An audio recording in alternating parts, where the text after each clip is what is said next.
এটা হচ্ছে পাচেরপল্লী, অশোকনগর পাচেরপল্লীর ভারতী বিদ্যা মন্দিরের পুজো। থিমটা হচ্ছে পাখি নিয়ে। পাখিকে বদ্ধ খাঁচায় বেঁধে রাখতে নেই, সেটাই দেখবে। পাখির খাঁচাগুলি সব খোলা, পাখি একটা করে সব খাঁচাতে পাখি রয়েছে, আর পাখির খাঁচাটা খোলা রয়েছে। আর সামনে একটা বড় ঈগল করেছে, সেটাও ভালো। আর প্যান্ডেলের ভিতরটা দেখবে, একটু পরে আমি দেখাবো তোমাদের প্যান্ডেলের ভিতরটা কত সুন্দর করেছে। থিমটা বেশ অভিনব থিম আছে পুজোটার। দেখো, আশা করি তোমাদের ভালোই লাগবে প্যান্ডেলটা।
ওয়াস্টার আমাদের অসমের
আমি একটু মাঝখানে দাঁড়িয়ে ভিডিও করে নিয়েছিলাম সেলফি দিয়ে।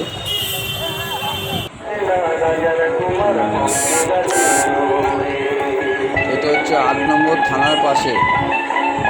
এই প্যান্ডেলটা ভালো করেছে, এটার ভিতরটাও খুব সুন্দর করেছে। এটার মানে ভিতরে ভিডিওটা করা আছে। এটা 8 নম্বরের পুজো না, এখনো প্যান্ডেলের ঠাকুর কমপ্লিট আসেনি, এখনো কোনো ঠাকুর আসেনি, বুঝগাছ হয়নি এখনো, তাই ভিতরে ভিডিওটা তুলিনি আমি। এই পাশে এটাও 8 নম্বরে, এটার ভিতরে ভিডিওটা করা আছে, দেখবে। এটা অশোকনগরের বড় বড় পুজো প্যান্ডেলগুলি আমি তোমাদের মাঝখানে তুলে ধরলাম। রাজবাড়ি, যদি তোমাদের ভিডিওটা ভালো লাগে তোমরা লাইক করো, একটা করে লাইক দিও, তাহলে ভিডিও বানানোর ইচ্ছাটা বাড়বে।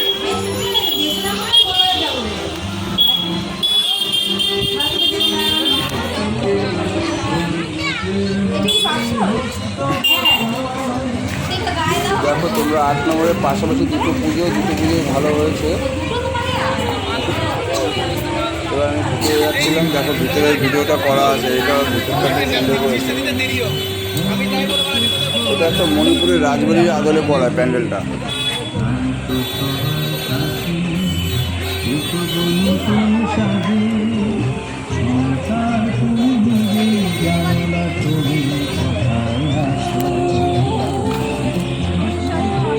এবার ভিতরটা আমি যাচ্ছি, দেখো ভিতরে খুব সুন্দর করেছে প্যান্ডেলটা। কালকে সকালে যা আরেকবার সকাল ফাঁকায় ফাঁকায় গিয়ে ভিডিওটা করে নিয়ে আসবো, তাহলে তোমাদের ভালোভাবে দেখাতে পারবো।